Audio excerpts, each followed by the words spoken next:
roll on with the grades. We've got the National League East today. Jack, Peter, just baseball show for Thursday, February 9th. We're getting closer. We're seeing more and more Instagram posts and tweets and TikToks being put up of guys walking into the medley of apparel that is in their spring training locker. It's here, man. I mean, they're all showing up right now. The complexes are starting to get a bit more buzz going. And a lot of these teams in the NL East, a lot of new faces, a lot of big faces. This is the division in baseball that all eyes should be on at the top of the year. Yeah, I agree. And talking about social media posts, I was alerted today that Lordy Scurriel Jr. is wearing number 12 days until spring training starts. So that kind of fired me up. Sick graphic with Lordy Scurriel Jr. But of course, he's in the National League West, which we will cover in a future episode in a couple of days. But this is the NL East. Did you see that Athletic article they posted about expanding to 32 teams and what, like, I guess technically the East division could look like? It's crazy. Yeah, so I did. It was Yankees, Red Sox, Mets, and who am I missing? Phillies. And yeah. And then there was a meme posted under it, which I just bursted out laughing. It was like the fan bases of these four, and it just lists the four worst dictators in the history of the world, like Hitler, Mao Zedong, all those guys. I mean, it was just because it makes total sense, right? I mean, imagine those four fan bases all battling it out in the division against each other. It'd be mayhem. Yankees, Phillies 12 times a year would fucking suck in terms of just like fan bases interacting. Like, that's probably the single most toxic environment you could ever step into is a Yankees Phillies game. And then you go across the pond to Mets Red Sox. I mean, that's not much better. Bad. Yeah. I mean, the Mets are always like sad. And the Red Sox are kind of getting sad, especially you talk to our guy, Colby Olson, telling me he's hammering the over win total for the Red Sox at 77.5. And I think you don't happen to be a Red Sox fan, do you? And they're going to win 85 games. There's so much optimism. We'll see. Of course, we'll see. But this is the real National League East. And I'm also excited for the schedule changes where it's not going to be as many divisional matchups where every team gets to play every team. And I was watching MLB Network, and they made a really good point, too. It's like Shohei Ohtani has never played a game in Citi Field before, right? Like Shohei Ohtani is maybe the greatest player that we've ever seen in our sport, at least in our lifetime, from a skill level. And he hasn't played in a lot of these ballparks. That's what I'm most excited for this season. Yeah, I mean, what's really nice is, and I made this remark last year, actually, when I was calling a game, because, when you're doing a game and, it's a 3-run game in the fourth inning, you're going to look at a lot of the big league scores. You're going to look at other minor league scores. And, I was looking at it, and, I was just on the MLB app, and I said, and the Dodgers are leading the Royals 3-1 in the fourth in Kansas City. And I took a moment. I was like, I don't think I've ever said Dodgers, Royals, and Kansas City before. And just seeing those two logos stacked on top of each other playing in the same game was really weird. I don't know if I liked that feeling that I got, but it's great for people in Kansas City that get to see Clayton Kershaw pitch, that get to see the Dodgers come to town. It's always fun when the best teams come to you. That's the beauty of the NBA. You can see LeBron, you can see Giannis, you can see Jokic in any market every single year. And now we're going to get that opportunity at the major league level. What I hope is going to happen, I'm not sure. I haven't checked the schedule to see if this is possible, but to see a lot of the Braves and their revenge games in Oakland. Sean Murphy, Matt Olson going back to Oakland. Revenge game.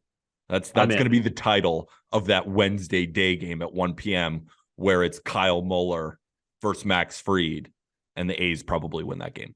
Electric. Yeah, absolutely electric. And then how about revenge game Ken Waldichuk against the Yankees? It's going to be great. It was already happening, but... Yeah, versus Frankie Montas throwing with his left arm because he might need shoulder surgery. Yeah. Exactly. Tying a bow on the Lourdes Gurriel thing, you said that he's wearing number 12. Guess who wore number 12? Tom Brady? Dalton Varsho. Oh. That's pretty good. That is pretty good. Pretty good. I mean, he's like, hold on, Gabriel Moreno? No, I'm the star of the show here. I'm wearing Varsho's number this year. So I like it. We'll see. We'll see if he's as good. Dalton Varsho in my top 100 is ranked pretty damn high. Yeah, I mean, he's really good. He's Really good. versatile, and it's wild. So, all right, let's jump in to these offseason grades. Let's start with the Atlanta Braves. Atlanta acquired Sean Murphy in that convoluted 3-team deal. In turn, they got Murphy. They send away Freddie Tarnok, Kyle Muller, and Royber Salinas. They also send away William Contreras. They acquire Sam Hilliard via trade from Colorado for Dylan Spain. That's a depth bat. They signed Jordan Luplow in free agency, 1 year, $1.4 million. They acquire reliever Joe Jimenez from Detroit for Justin Henry Malloy and Jake Higginbotham. They grab Lucas Litke from the Yankees for Caleb Durbin and Indigo Diaz. They already lost the trade because they let a guy named Indigo walk. They acquire Colby Allard for Jake Odorizzi in cash and almost a cash dump. They grab Hoy Park and Eli White for cash considerations. They sign Hudson Potts, Mitchell Tolman, Eddie Adrianza, Adani Echeverria, Kevin Pillar, Magnuris Sierra, Forrest Wall, and Nick Anderson as minor league free agents. They lose Dansby Swanson, Kenley Jansen, Adam Duvall, and Robbie Grossman in free agency, and Darren O'Day to retirement. A lot of stuff happened for Atlanta. The big fish that they net was Sean Murphy in a trade. But they do lose Dansby Swanson, and now you're running out of pretty much rookie shortstop. Did they get better? I think they got better, but I don't know if it has everything to do with the offseason. Because remember, you are getting back a healthy Ronald Acuna Jr. who, played decently well, but not even close to his standards after recovering from a torn ACL. So you get him back, but that's not really a part of your offseason. But to answer your question, are they better than they were last year? It's going to be really tough. Whatever you project for Dansby Swanson moving forward, he gave them a 6-WAR season.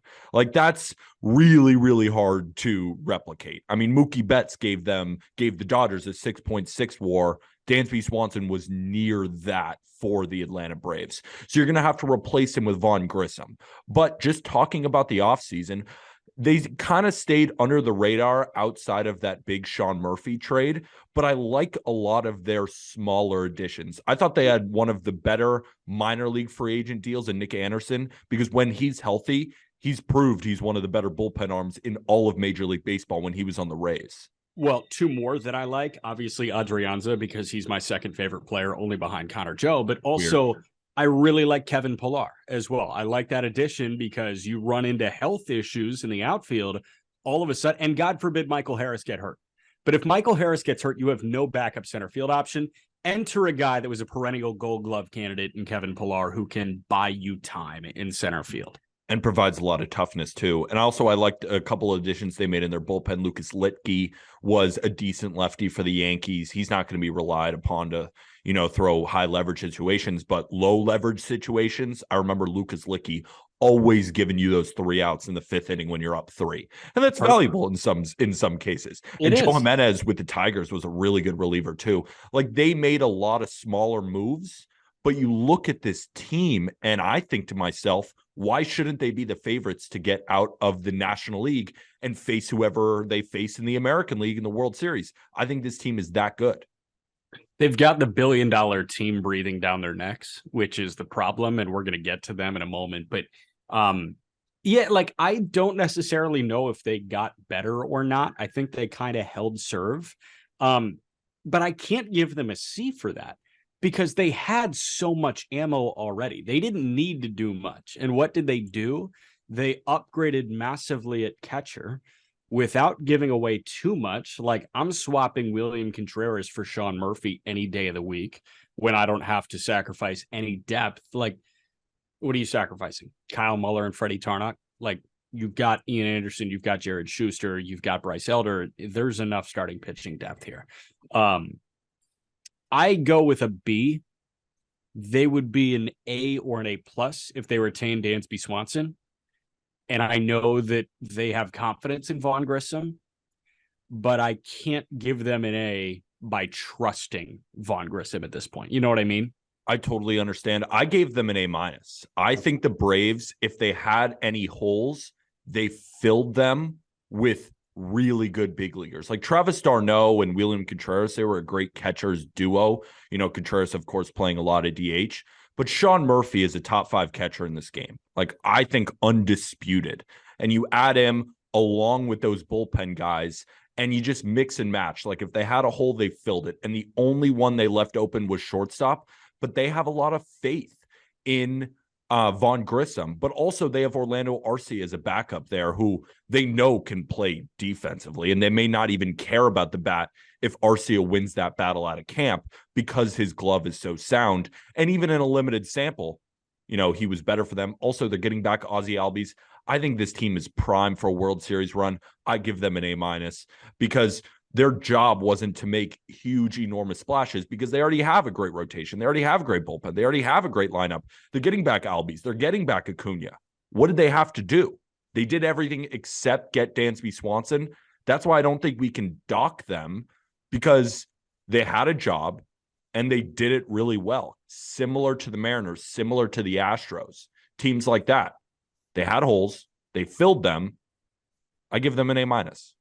Yeah. So I think Dansby is the big thing that pushes me down to a B. I think I'm willing to go to a B+, but I'm also going to stay at a B because I think they could have added another solid reliever. Like right now, they've got Raisel Iglesias as the closer. Great. No notes. Minter as the setup guy. Great. No notes.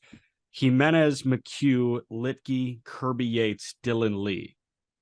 Like Tyler Matzik still recovering from Tommy John. I would have liked not Kenley Jansen level. Like they did not need to bring back Kenley Jansen, but I would have liked a David Robertson type or a Kimbrel type. Dude, this is the best bullpen in Major League Baseball. Iglesias, Minter, Jimenez, McHugh, Litke, Yates. Yeah. And Dylan Lee is a stud. If Nick Anderson comes back and is good, like this is the best bullpen. It's rated number 1 by Fangraphs in projected WAR. And you mentioned it yourself, they still have all of those like 6, 7, 8 starters who they can plug back in there too. This is the best bullpen in baseball. They might have the best rotation in baseball if Mike Soroka looks 80% of what he was in that rookie season where he finished 6th in Cy Young voting. And they don't have any weaknesses in the lineup outside of left field. This is as well-rounded of a ball club that we have in Major League Baseball. No, they're incredibly, incredibly well-rounded, but they didn't win the World Series last year, right? So you got to make some serious improvements. And I don't know, like if Matzik was in this bullpen, I'd feel a lot better. That's fair. That makes sense?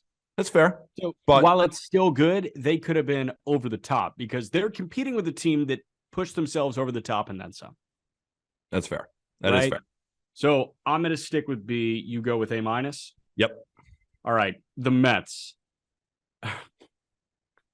The one everybody's been waiting for. They're really good. They signed that ESPN article that Passan wrote, almost like he did his one-on-one sit down with Steve Cohen, and he talked to Steve Cohen about the spending habits and what the Mets want to do. And, Steve Cohen pretty much said like all these other owners crying about it, like they can put their money where their mouth is, or they can shut up because I'm going to do it my way. It's so sick. I love it. They signed Justin Verlander to a 2-year, $86.6 million deal, highest AAV ever. They signed Kodai Senga, 5 years, $75 million. They signed Jose Quintana, 2 for $26. There's the rotation. You re-sign Brandon Nimmo, 8 for $162. You re-sign Edwin Diaz, 5 for $102. Only a $100 million reliever in Major League history. You extend Jeff McNeil on a deal that makes a lot of sense, 4 for $50 million. You sign Omar Narvaez in free agency, 2 for $15. You sign Tommy Pham to a 1-year, $6 million deal. How about David Robertson to 1 year, 10? How about Adam Ottavino coming back on 2 years, 14.5? Then you go and acquire Brooks Raley from Tampa for Keyshawn Askew. You acquire Eliezer Hernandez and Jeff Brigham from Miami for Jake Mangum and Franklin Sanchez. You sign Danny Mendick as a free agent, 1 year, $1 million. He's decent infield depth. You claim Sam Coonrod off waivers, who's got crazy stuff and showed it for the Phillies on occasion. You signed Tim LeCastro, Abraham Almonte, Lorenzo Cedrola, TJ McFarland, a minor league free agent deals. You do lose Jacob deGrom, Chris Bassett, Taijuan Walker, Trevor Williams, Joely Rodriguez, Seth Lugo, Trevor May, Michael Givens, and Tyler Naquin of free agency. That's a lot of shit, but A+. Yeah, I agree. A+. What else could you do? Of course, you could look at the departures and say, well, they lost Jacob deGrom. They But they got lost Verlander. I like that Hold Verlander deal on, more they than I like lost the some deGrom deal. relievers. They lost some guys, and you could say maybe that would move them down to an A. But if you're going to lose Jacob deGrom, you get Justin Verlander. If you're going to lose Chris Bassett, get Kodai Senga, one of the most. There's an energy that's kind of forming around Kodai Senga when you watch him more and you hear more people talk about him. Like, there's a lot of excitement coming out of Kodai Senga. And on top of it, the slew of other guys they got to fill holes. You got Brett Beatty coming in to play third base to pair with Eduardo Escobar. The Brandon Nimmo signing, I thought, was a little over the top, like 8 years for that much. Edwin Diaz, that much for a closer, but they're operating on a level that it doesn't matter. These are rounding errors to Steve Cohen. You mentioned it yourself. He buys a $170 million statue. If we judge it based on him overpaying what the regular market is, of course you could call it like a B or something like that. But what are we doing? It doesn't matter for him. So there's no other grade to give the Mets other than an A+. They did everything and then some.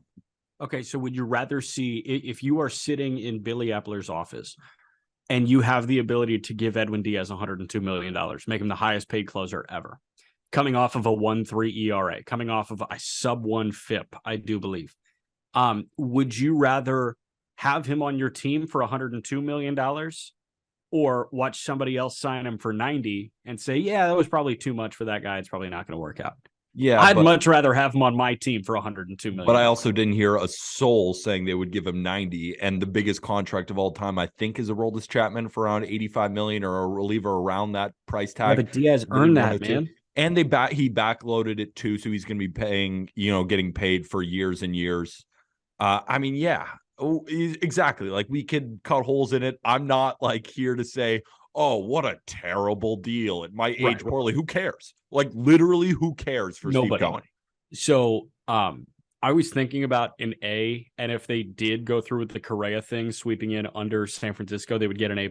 But I couldn't do that to him because it was already an A+ offseason. I was thinking A+, if they signed Correa, they break the scale. Agreed. A+. This team, I guess, outside of the Braves, I mean, there's plenty of other teams. The Mets are going to give them a run for their money. I think both teams finish again with 100 wins like they did last year. These are two of the favorites to get out of the National League. And if you separate teams into tiers, the Mets are in tier 1 of Major League Baseball with the Astros, with, the Braves, with the Dodgers. Maybe. I think probably so. Padres are maybe competing there. The Yankees maybe are competing there. But I think the 3 best teams in baseball, the Astros, the Braves, and the Mets. I'm with you.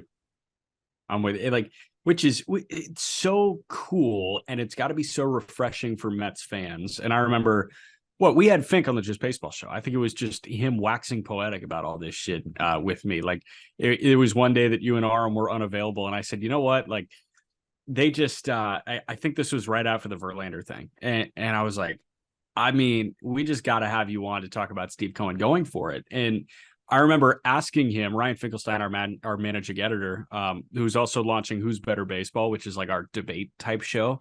If you don't get enough hotly contested topics on here, you can go listen to that. First episode, Who's Better? I think the Braves or the Phillies. I think Mets or Phillies. Mets or Phillies, and then episode 2 is Mets or Braves. Yeah, he's just gonna try and convince everyone that the Mets are gonna win 150 games, and they might because of how good their team is. They might. That's the thing. So I asked him. I was like, this is the most excited you've been for Mets baseball since when?" And he said, "Probably ever, but like."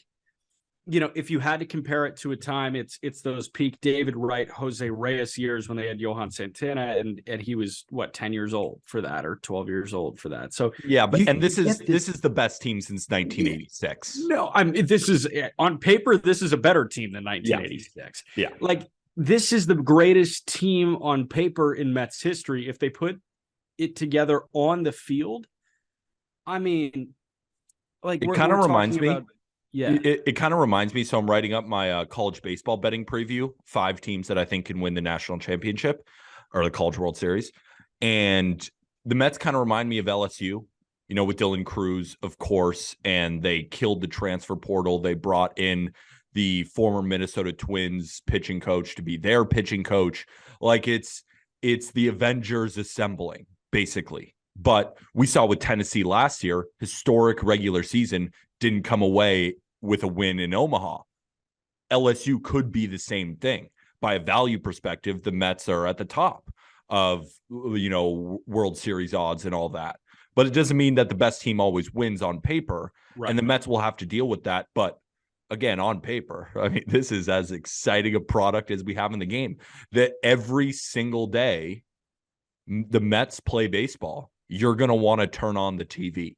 And I cannot wait to watch this team at Citi Field. Living in New York, switching from Yankee Stadium to Citi Field, it's going to be an electric year. Yeah, it's going to be excellent.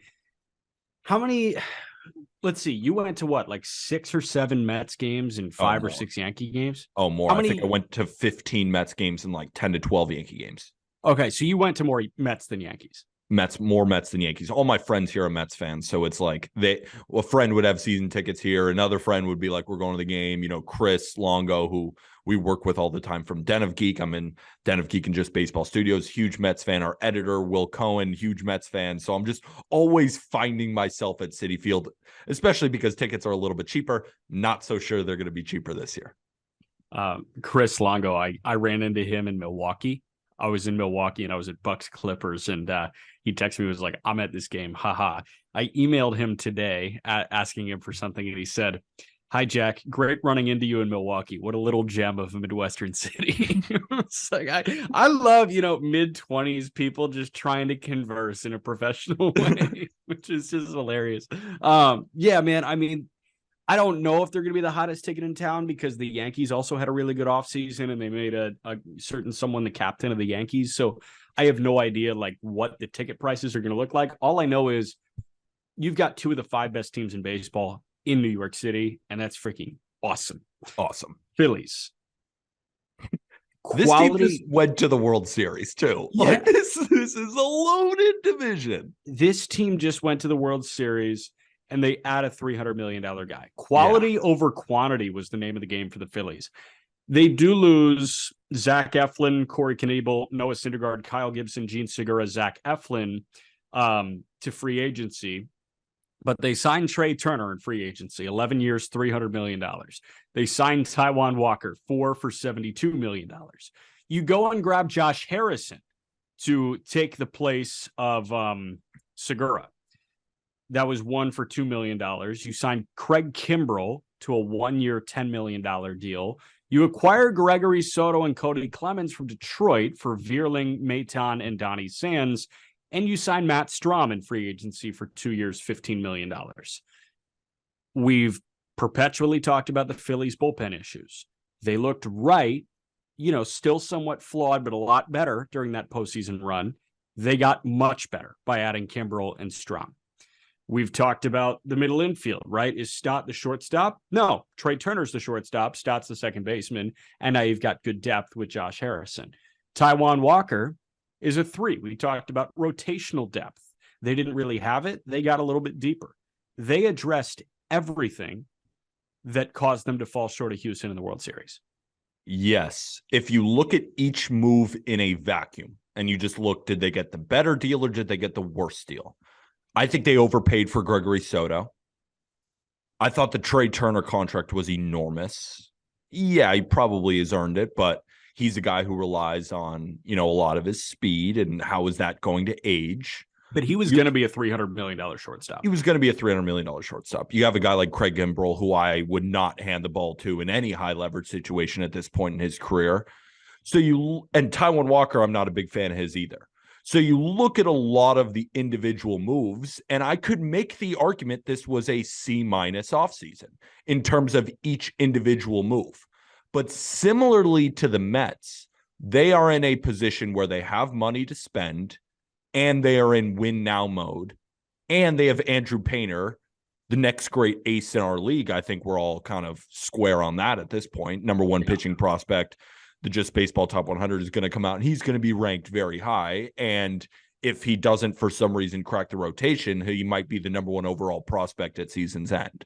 But I think a lot of us assume that he will be throwing innings for the Phillies in 2023.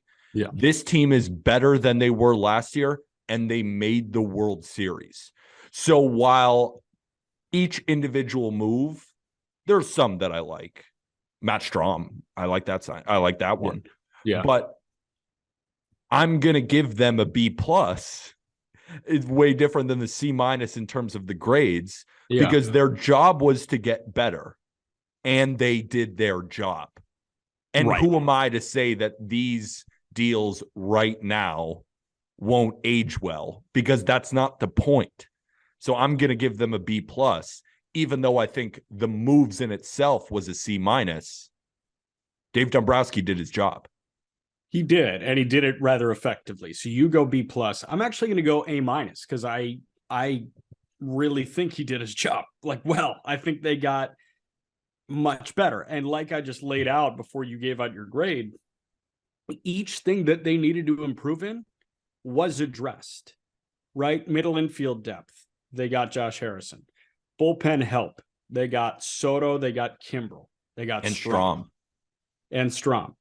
Rotational depth. They got Taijuan Walker. Now, I dock them because I think they paid more than market value for both Walker and Strahm. That's the only reason why I did that. Like Walk and Kimbrel, shit.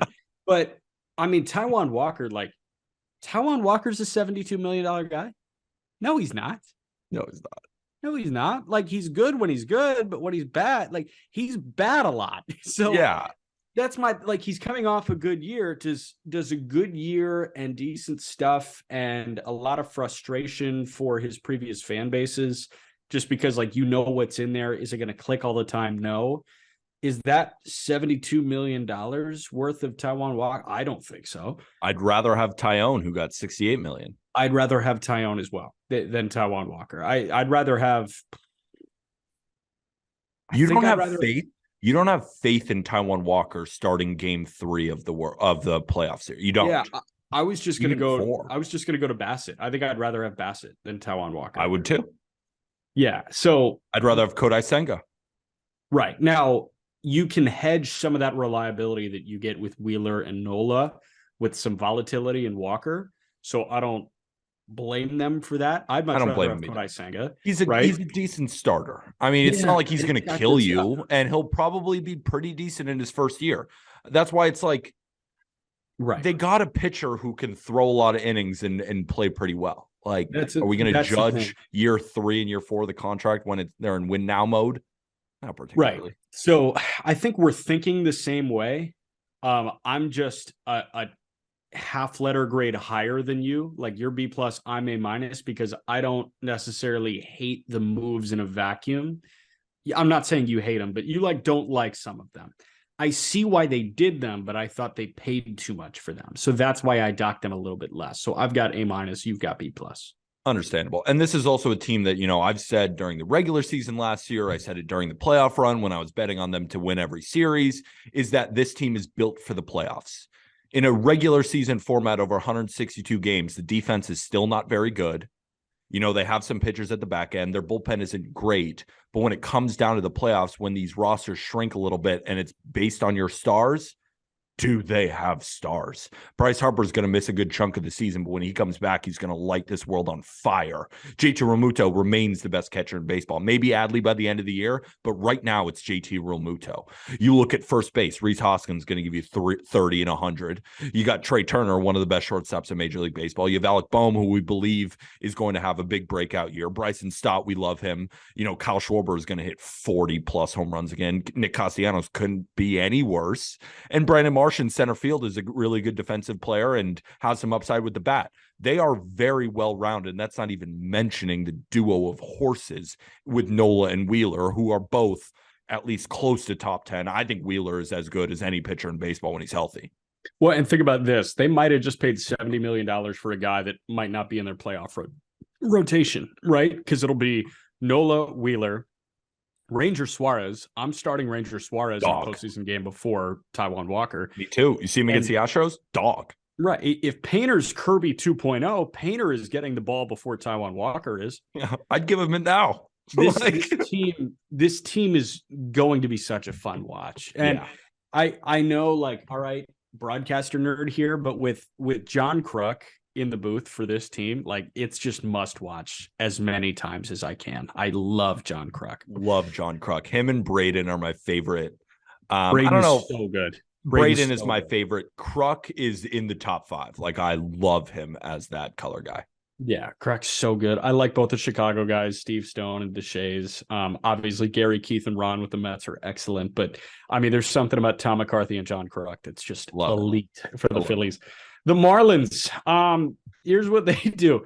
They signed Gene Segura in free agency 2 for 17. They signed Johnny Cueto 1 for 8.5. They acquire Luis Ariz from Minnesota for Pablo Lopez, Jose Salas, and Byron Chorio. We've already broken that deal down on multiple podcasts. They acquire Matt Barnes and cash to cover the difference for Richard Blyer from the Boston Red Sox.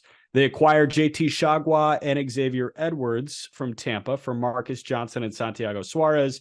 They select Nick Enright in the Rule 5 draft, and Miguel Rojas is not on the team anymore. Jacob Amaya is in place of him.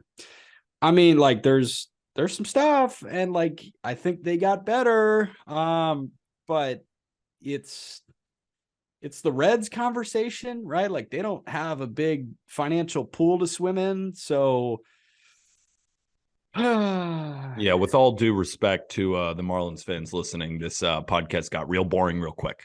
Yeah. We were talking about 3 of the better teams in all of baseball, and then we go to the Miami Marlins, who might win 70 games. I think they win won more than that, I think. Yeah, they might. I mean, they won 68 last year, 69. Do you get the same thing from Sandy? I assume you do. But unanimous Cy Young back-to-back might not happen. No, you can't assume you get a unanimous Cy Young. Yeah, no more Pablo Lopez anymore. We'll see Trevor Rogers, Edward Cabrera. I think Jesus Azar. Like, these guys all have great stuff and have tons of potential. But, we'll see. They definitely have the depth there. It's just they didn't do enough to really address the offense. And Jazz Chisholm is incredibly talented, but how's he going to do in his first year learning a new position? And not just a new position, like switching from second base or shortstop to second base, switching to center field. I gave him a C+. I think they're better, but didn't do nearly enough to pique my interest. Yeah, I give him a C+. I said this when the Lopez deal went down. I'm glad they moved Pablo Lopez as opposed to some of the younger guys with more control. They should have. Agreed. Yeah, like they were going to move one. I'm glad that they moved Lopez and not Trevor Rogers or Edward Cabrera, especially Edward Cabrera.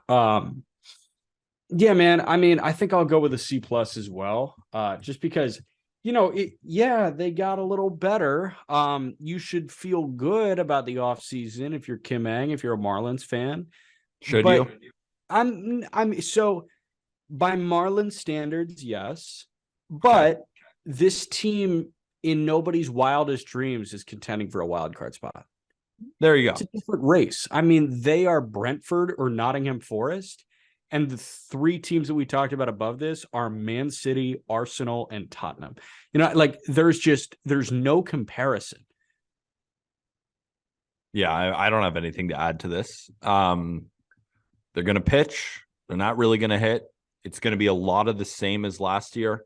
I just wish they were more ambitious. Like, I wish they even signed some, like, guys we were really excited about to 1-year deals, or just like the moves they made. I like the Cueto move. I like it. Yeah, that's a move where I like. But I'm not like, oh, Johnny Cueto's a Marlin. And it's like they added Johnny Cueto to a rotation where they already have their 5. Or, I mean, I guess he'll be the 5th, but they still have Braxton Garrett. Like, yes, the Johnny Cueto move I like, but at the same time, make a Johnny Cueto-esque move for the offense, right? For the bullpen, right? They didn't do any of that. They did it with Gene. Yeah, they signed a player, but like, weren't you shocked by how low the dollar amount was for Gene Segura? Like, didn't that kind of raise any alarms in your head of, if the Marlins got him for 2 for $17 million, maybe his market wasn't as vast as we thought? I don't even think the market was vast for Gene to begin with. That's what I'm saying. Like, yeah, they added Gene Segura. Let's see how well he plays next year. Yeah. Like, is he going to even be? I think he's going to be better than what Miguel Rojas gave them last year, but they also lost him. Then you put Wendell in there. I don't know. It's fine. So lineup is better this year with Segura and Arise. Yeah, it's better. Rotation hold serve because you don't have Pablo, but you add a healthy Rogers and a healthy Cabrera and Johnny Cueto. The bullpen got better. You got Barnes, you got Enright, you got Chagua. Barnes but like isn't any good. Barnes might be good in a very, very low leverage situation. Sure. He can close games. The Marlins haven't had somebody to close his game since what? Heath Bell, right? You and I both know we'd rather have Enright closing out games than Matt Barnes. Correct. I don't know. We can move on from the Marlins. Yeah, let's move on. It doesn't get much better. No, we're about to move on to an exciting team, right? Yeah, it doesn't get much better, man. Here's what the Washington Nationals did. They signed Corey Dickerson to a 1-year, $2.25 million deal. They signed Dominic Smith in free agency to a 1-year, $2 million deal. Jeimer Candelario to a 1-year, $5 million deal. They signed Stone Garrett as a minor league free agent. He may crack the opening day roster. They do sign Trevor Williams to be a member of the rotation, 2 years, $13 million. They signed Alex Colomé, who's going to be a member of the bullpen, to a minor league free agent deal. They select Thad Ward, first overall in the Rule 5 draft. And they sign Michael Chavis, Matt Adams, Leonel Valera, who I really liked as a Dodgers prospect a couple of years ago, Derek Hill, Blake Rutherford, Tito Polo, Team Columbia legend at last World Baseball Classic, Tito Polo, Chad Kuhl to minor league free agent deals. Do you have any takeaways? Blake Rutherford got a hit off me when I was playing high school baseball. Almost got him out, fisted a single. What a loser. I mean, if he only can get a single off me, I'm not that confident what he can do in Major League Baseball. No, I'm just kidding. No, but he was I think he was a first round guy with the Yankees. And then I think went to the White Sox maybe, and then now is on the Nationals, just kind of bouncing around. Hasn't found his footing yet. I mean, that's irrelevant. I don't even think he's going to make a big league impact. C-. I'm not excited about any particular move outside of Thad Ward. I'd give the Washington Nationals a C- because they didn't fail. They didn't do anything like bad. They're probably better than that second half, even though I think it's hilarious that even after trading Soto and Bell, they had the same winning percentage after that they did with those two guys. And now you add some veterans and some veterans who can end up being okay. They made zero splashes, but they weren't supposed to anyway. So I'm not going to give them a D because it's not like they were the A's of 2021 where they spent $0. They still did stuff. C-. I gave him a C. Sure. Because I think they're the same. I don't know. Like this just screams indifference. C- would be if like every deal was boring, but I kind of like the Dom Smith trial for $2 million. I think there's something left for Dom Smith. Maybe. I like Candelario on a 1-year deal, right? I like super weird, but I like some of the minor league free agent signings. I like Michael Chavis being infield depth for them. Like Chavis was okay for the Pirates last year. I really like Leonel Valera. I think that this guy has some juice. He has some speed. He had a great arm when I saw him. Granted, I saw him in high A in 2021, and he was excellent in high A in 2021. But he tapered off. He had a 740 OPS this past year. He had a 650 OPS, but then he goes up to Double A and he has an 850 OPS.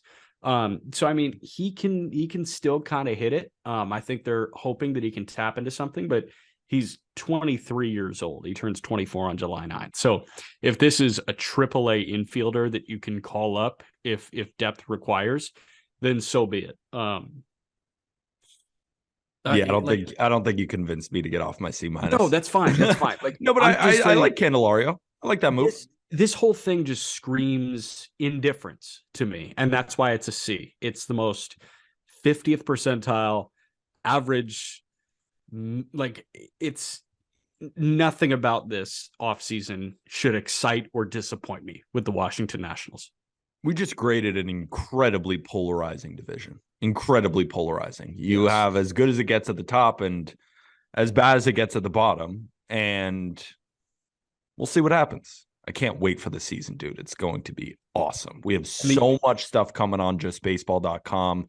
Yeah. Fantasy baseball. We just dropped a new one by our guy Reese. He wrote up first player draft rankings. I'm not too familiar with the dynasty formats, but it's like guys like Jackson Holiday, Kodai Senga is in there. Like it's a lot of the first year player drafts in fantasy. We have that up. I'm coming out with college baseball content. We have WBC content out the nose coming on the Just Baseball show. Tons of content over here at justbaseball.com and on this podcast. And we really appreciate you guys listening along. If you're watching us on YouTube, hit us with a like, comment what you think the grades are for the NL East, as well as hit that subscribe button. And if you have been enjoying this podcast, we'd really appreciate you giving us 5 stars on Spotify or Apple Podcasts. And if you'd be so kind, we have Just Baseball merch in the episode description. Get your hats, get your sweatshirts, athletic tees, regular tees, the whole 9. All of that you can find in the episode description. With that, thank you, everybody.